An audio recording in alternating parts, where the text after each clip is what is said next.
E aí, pessoal, tudo bem? Daniel aqui para mais uma aula, mais um vídeo de história. E continuando ali na sequência do que a gente vinha conversando sobre a Primeira Guerra Mundial, vamos agora finalmente entrar no momento em que começa o conflito, né? Nos últimos vídeos que vocês podem acessar, né? Já está aqui no nosso playlist. Vocês viram ali, né? Os motivos, né? O que levou até a eclosão do conflito da Primeira Guerra Mundial, né? Passando desde lá de todo um processo histórico das guerras napoleônicas, a Revolução Industrial, o uso e incentivo da ciência para armamentos, para defesa, né? Essa indústria química, né?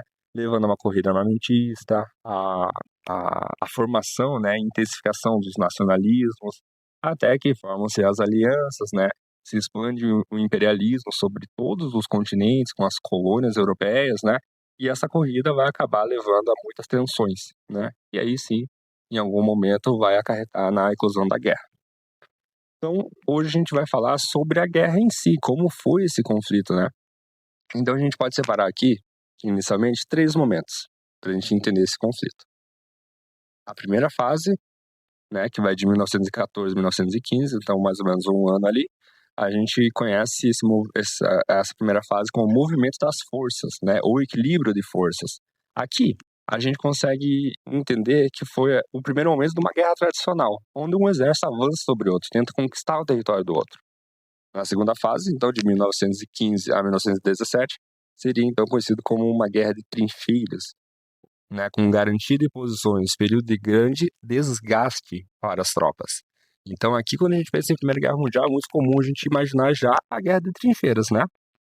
Pois bem, a Guerra de Trincheiras, então, começa nessa segunda fase, não é inicialmente já a Guerra de Trincheiras. E a terceira fase, então, é de 17 a 18, que é a etapa final, a entrada de outros países na guerra, né, como os Estados Unidos e, muito importante, a saída da Rússia em março de 1918, com a assinatura de acordo de paz com a Alemanha. Tá? Então são mais ou menos esses 3 momentos para deixar mais didático a gente entender como foi esse conflito. Vamos lá? Pois bem, galera, guerra de movimento. Então, em 1914 e 1915. Com a inclusão da guerra, o Império Alemão vai rapidamente avançar, né, em direção ao território francês, que ele julgava ser ali um alvo emergencial a ser conquistado. Então, certo de que venceria a guerra em pouco tempo, o exército alemão invadiu a Bélgica e depois penetrou o território francês até a proximidade de Paris.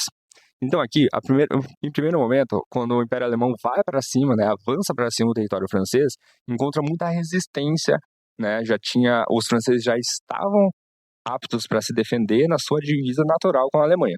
Pois bem, qual foi a saída que o Império Alemão achou para poder penetrar no território francês? Viu que existia uma lacuna de defesa pela Bélgica, que está ao norte.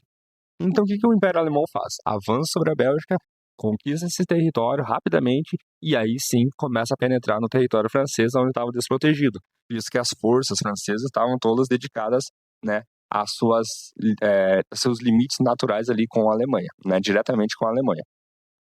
Então, pela Bélgica foi essa brecha que eles acharam. Tendo penetrado pela Bélgica, acessado a França, então rapidamente os alemães conseguem avançar e chegam muito próximo de Paris, né? Então, conquistando a capital, a França estaria, né, simbolicamente, também em questão de suas forças e de comando, vencida pela Alemanha, então já estaria fora do jogo. Esse foi o plano alemão, né, do Império Alemão. O que não aconteceu, porque os franceses contra-atacam, acompanhem comigo aqui, ó.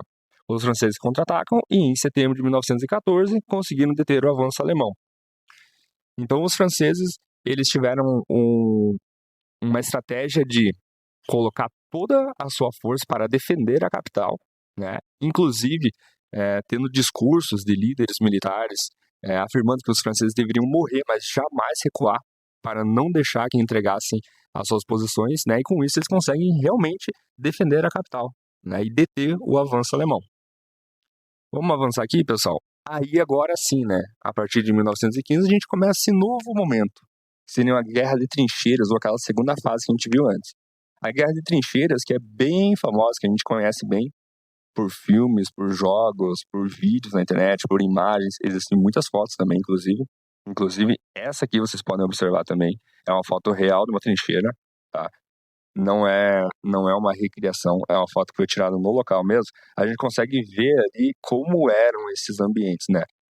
Esse momento aqui das trincheiras, ele vai percorrer durante todo o processo da Segunda Guerra, tá? Mas especialmente nesse momento aqui, ó, de 1915 a 1917, que elas vão ser aplicadas. Então, o que são as trincheiras? São escavações no solo, com cerca de 2 metros de profundidade e vários quilômetros de extensão, que servem de abrigo e esconderijo durante a guerra. Bueno, vamos lá, pessoal. Depois desse avanço muito intenso da Alemanha sobre a França consegue conter os alemães. E aí, rapidamente, eles começam a se enfrentar diretamente nas batalhas, frontalmente um com o outro, até que, com a emergência de uma ferramenta tecnológica e científica, obviamente, chamada metralhadora, né, que é criada antes da Primeira Guerra Mundial, mas que aí finalmente teria o seu uso prático, né, visto como funciona. A metralhadora, ela foi desenvolvida para conseguir disparar uma quantidade de tiros 30 vezes maior do que um soldado conseguiria. Então, com esse novo equipamento científico-tecnológico, as forças que iam se enfrentar frente a frente estavam totalmente vulneráveis à metralhadora. Então não fazia sentido você pegar e colocar o seu batalhão todo de frente para uma metralhadora, que você ia perder muitos homens. Então o que acontece? Para desviar desses ataques das metralhadoras, eles começam a perfurar esses buracos, a criar essas trincheiras. Nessa imagem aqui, acompanhe comigo. Nessa imagem, olha só, vamos observar essa imagem, pessoal. O que a gente vê nela? A gente vê a trincheira, né? A gente pode ver aqui, ó, que é um buraco no chão, né? Que ele é reforçado com uma estrutura de madeira por cima, né? Para criar essa trincheira mesmo. Aqui tem um soldado, né? Que ele está se protegendo, né? Utilizando ali a perfuração do solo para se proteger enquanto ele segura uma arma. Aqui do outro lado a gente vê alguém ou dormindo ou alguém já abatido, já morto. A gente não consegue definir bem, mas eu acredito pela posição das pernas que estavam dormindo, tá? Que também era comum, eles dormiam aqui mesmo, tá? E ali a gente vê mais pessoas deitadas ao chão, tá? Que podem ser as duas coisas. Pode ser pessoas mortas ou pode ser pessoas descansando. Essas trincheiras aqui protegiam eles das metralhadoras, certo? Então eles conseguiam aqui só levantar rapidamente, dar os tiros e abaixar de novo. Essa guerra de trincheiras, ela vai perfurar a Europa de norte a sul, né? Então, do Canal da Mancha, lá em cima da França, até a Suíça, lá embaixo no mapa, tá? Então fez um rasgo. E não eram pequenas as trincheiras eram muito grandes. Inclusive, a gente pode ver aqui quais eram as dificuldades dentro dessas trincheiras. Que os soldados iam estar submetidos a muitos meses, anos dentro delas. Então, olha só. Primeira coisa aqui, água e lama. Pessoal, imagina o território da Alemanha com divisa com a França, né? Esse meio ali da Europa, né? Da Europa Ocidental. Um local muito úmido, muito gelado. Então, imagina, quando chovia, a água escorria toda para dentro das trincheiras. Então, olha só aqui uma foto real de um soldado caminhando ali com a água chegando quase no joelho dele. Além disso, as trincheiras, elas não eram espaço só para ficar o soldado ali se protegendo. Elas também tinham avenidas, elas também tinham ruas com nomes, identificação. Olha aqui, ó, a gente pode ver nessa imagem que um soldado está andando de moto ali dentro. Por quê? Para levar suprimentos, para poder levar uma informação de um local ou outro. Tinham locais específicos onde só circulavam as motos, os veículos, que levavam suprimento, levavam arma, munição. Aqui a gente tem uma outra foto, em que a gente vê placas de identificação para saber para onde você iria dentro da trincheira. Essa trincheira, que ficava uma de frente à outra, ela né, o percurso final dela era de frente ao seu inimigo, mas elas começavam muito antes, às vezes quilômetros antes, onde tinha um centro de treinamentos, podia ter descanso, podiam ter médicos. Então, para você chegar até a linha de batalha, você tinha que saber por qual dessas avenidas, qual dessas ruas dentro da trincheira tu iria caminhar para poder acessar o local da frente de batalha mesmo. Aqui mais fotos, né? A gente pode ver aqui, ó, como eu coloquei, acompanha aqui comigo, por favor. As doenças causadas pelas condições das trincheiras, como, por exemplo, o pé de trincheira. Então, a gente vê aqui, pessoal, que pelas condições que a gente já viu, de água, de ratos, de bactérias, de até pessoas mortas que tinham que ficar na trincheira porque não tinha como levar elas para um outro local para sepultá-las, isso gerar uma condição de muitas doenças, né? Então, além do risco de a pessoa ser baleada, um explosivo, armas químicas, também tinha a questão das doenças que poderiam aparecer. A hora do sono era durante o dia. Então, pessoal, olha só, aqui a gente vê uma foto do descanso. A gente vê um soldado aqui dormindo, né, durante o dia, uma condição totalmente insalubre, né? A gente vê aqui que eles estão só encostados, estão dormindo, provavelmente exaustos.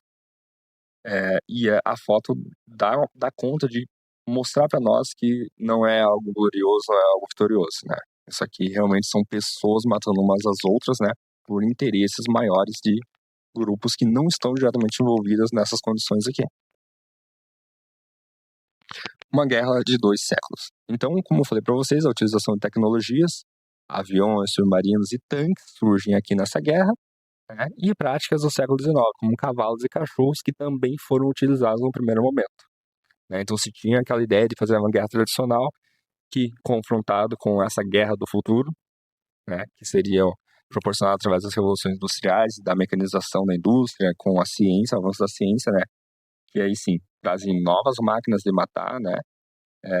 A gente tem o choque desses dois momentos, dessas duas histórias ali, né, dois períodos de tempo, o mais antigo com um mais novo.